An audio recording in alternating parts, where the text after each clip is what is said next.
Hey yo, welcome back to my channel. Oke, kali ini gua akan ngebahas tentang rukun iman, rukun Islam, makna sholat berjamaah maupun sunnahnya secara individu.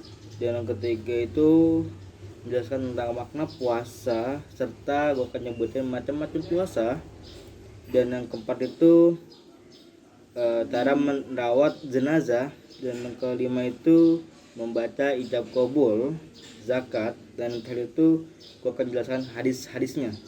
Oke, sebelum gua lanjut pembahasannya, alangkah baiknya intro dulu ya kan. Intro dulu guys, let's go.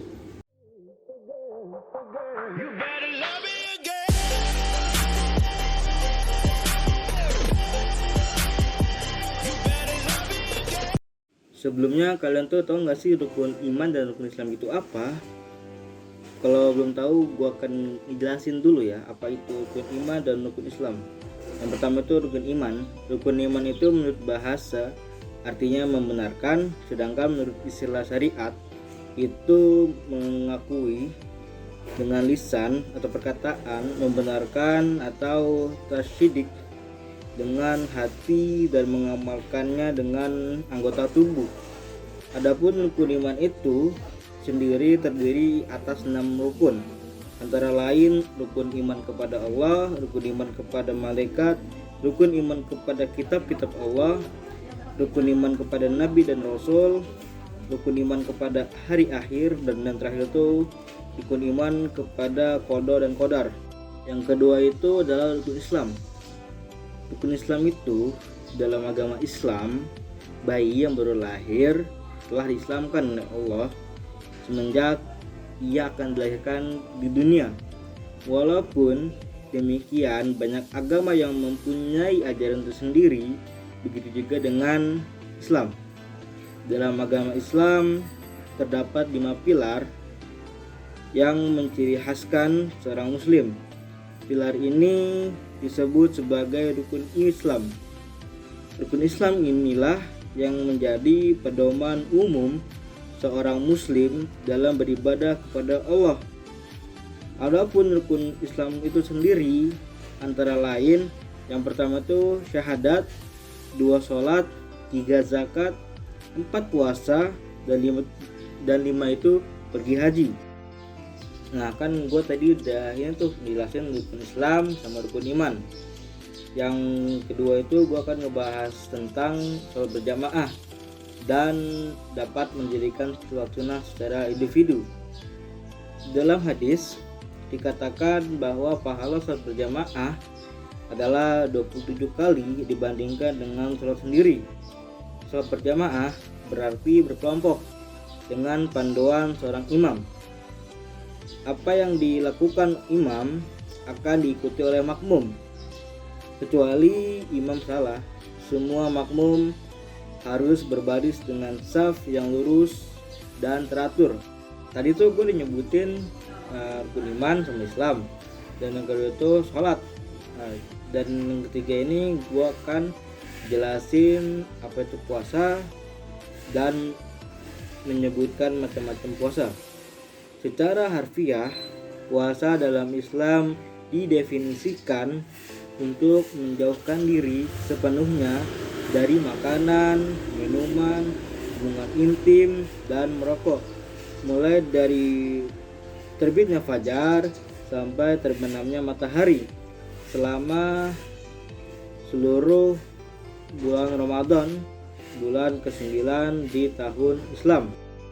Lalu apa saja sih makna-makna dari puasa wajib, puasa sunnah, dan puasa kharafat? Yang pertama itu puasa wajib. Puasa wajib itu biasanya dilakukan pada bulan Ramadan. Itu dilakukan secara sebulan penuh. Dan yang kedua itu puasa sunnah. Puasa sunnah itu adalah tradisi dari Nabi Muhammad SAW. Dan antara lain itu adalah hari Senin dan Kamis dari seminggu. Dan yang kedua itu hari ke-13, 14, dan 15 setiap di pertengahan bulan Hijriah. Dan yang ketiga ini 6 hari di bulan Syawal. Dan yang keempat ini hari Arafat. Hari Arafat itu ada pada tanggal 9 Dzulhijjah di bulan Hijrah pada kalender Islam. Dan yang terakhir itu puasa Asyura. Puasa Asyura ini pada tanggal 10 Muharram dalam bulan Hijriah di kalender Islam, dengan 1 hari lagi puasa sebelum atau setelahnya. Dan yang ketiga ini puasa Arafat. Arafat ini yakni bayaran yang diberikan karena tidak mampu memberikan apa yang seharusnya dari hukum yang dilanggar dikarenakan lalai menjalankan kewajiban. Oke, lanjut.